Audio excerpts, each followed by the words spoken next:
If ever there was a car named ironically, it was Tata's smallest SUV because for something called the Punch, it really didn't have any until now. Because this is the facelifted Tata Punch, and finally they've given in to demand and launched it with a turbo petrol engine. I'm Gavin, this is Autocar India, this is the new Punch. Tell me what you think about it down in the comments, and I hope you're subscribed to the channel.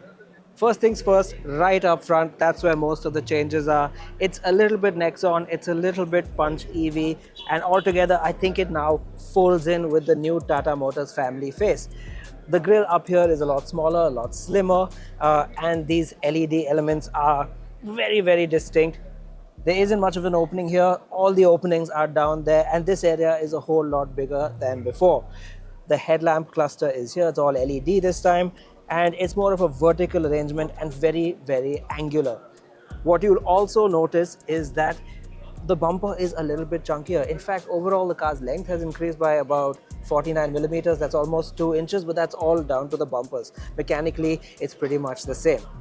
Around the side, it's familiar stuff. The overall profile hasn't changed too much. The wheels are still 16 inches, but the design has changed. You still get black cladding and very squared off wheel arches and this huge black cladding over here down the side. Instantly, ground clearance seems to have gone up from 187 to 193 mm, and Tata is really reinforcing the fact that this is a proper SUV, not just a hatchback in disguise. In fact, they've reiterated this by showing us a bunch of statistics, including its 400 millimeters of water wading capability and class-leading approach and departure angles. Now, that's not something you generally hear about when it comes to a compact car like this. Around the back, some more prominent changes, a connected LED bar over here and LED tail lamps out on the corner. Now here, it's a lot of black treatment around the LEDs, and I think that takes away some of the car's character. Those tri-arrow patterns that you used to get in the old LED tail lamps, those were very distinctive. This, I think, looks a little bit generic. Overall, I think the design is a bit homogeneous with the rest of Tata Motors family language, and I don't think it's quite as distinct as the original Punch, but you tell me what you think down in the comments.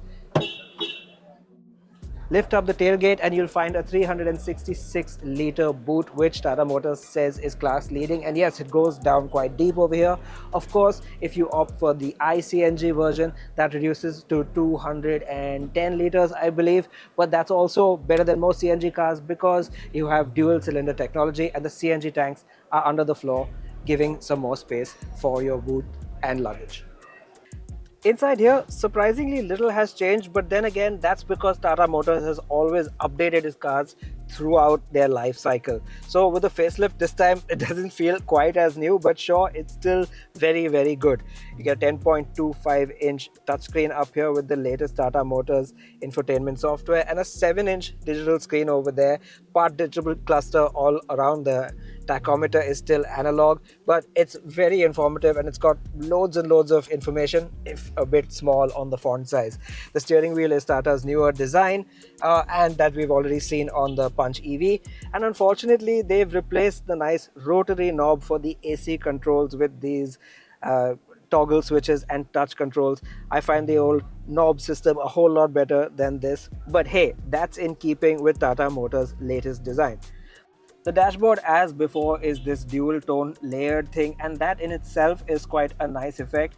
The AC vents are surrounded by this gloss black plastic, but the dashboard materials do feel a little bit hard and scratchy. I wish there was a way for them to disguise this a little bit better. It does pretty well, I suppose. For the segment, it's not too bad, but yeah, there's no escaping the fact that this is very hard, scratchy plastic right in front of you there.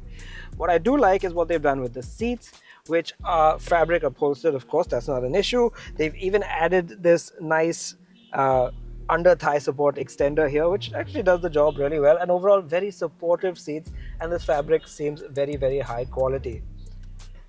Now, of course, the Punch gets a sunroof, a wireless charger, and as I mentioned, these digital screens over here. And the Tata Punch has been slowly growing its features list over the years.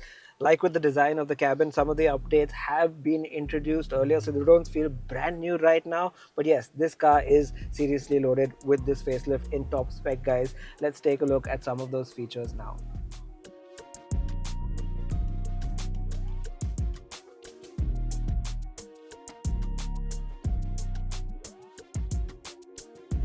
The rear seat of the Punch, as before, isn't the most spacious to be in, but then this is a very compact car, a subcompact SUV, so I think it's about par for the course.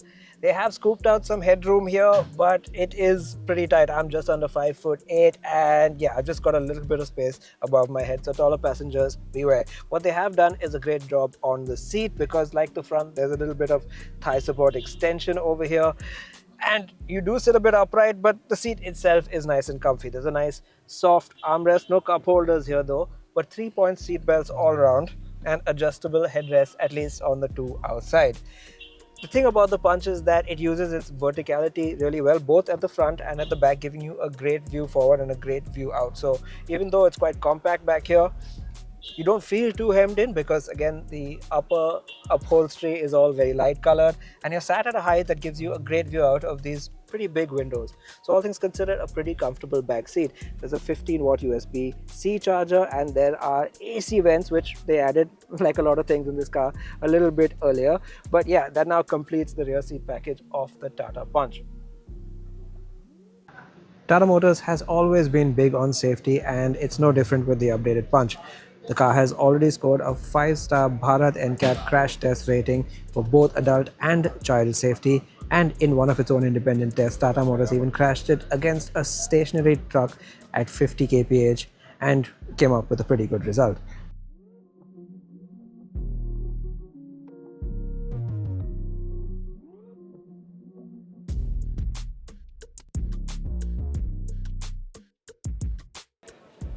As for the biggest change, it's under the hood. It's Tata Motors' 1.2-litre turbocharged petrol engine from the Nexon and the Altroz, and it makes the full 120 horsepower and 170 newton meters of torque. Now over here, it's only made it to a 6-speed manual. There's no DCA or automatic with that, but the old engine continues, the 1.2 naturally aspirated petrol with a 5-speed manual and a 5-speed AMT, as well as the 1.2 CNG with a 5-speed manual and, yes, a 5-speed AMT for the CNG as well.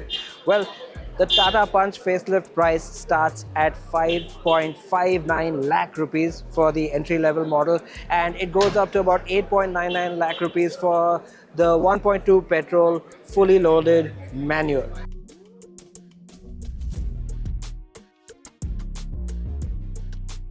So, what do you think of the prices of the facelifted Tata Punch? Tell us down in the comments. It's been improved in many crucial ways, and it was the best-selling car of 2024 in India. Do you think it has what it takes to come up to that position once again? Let us know. We'll be driving it very, very soon, so stay subscribed.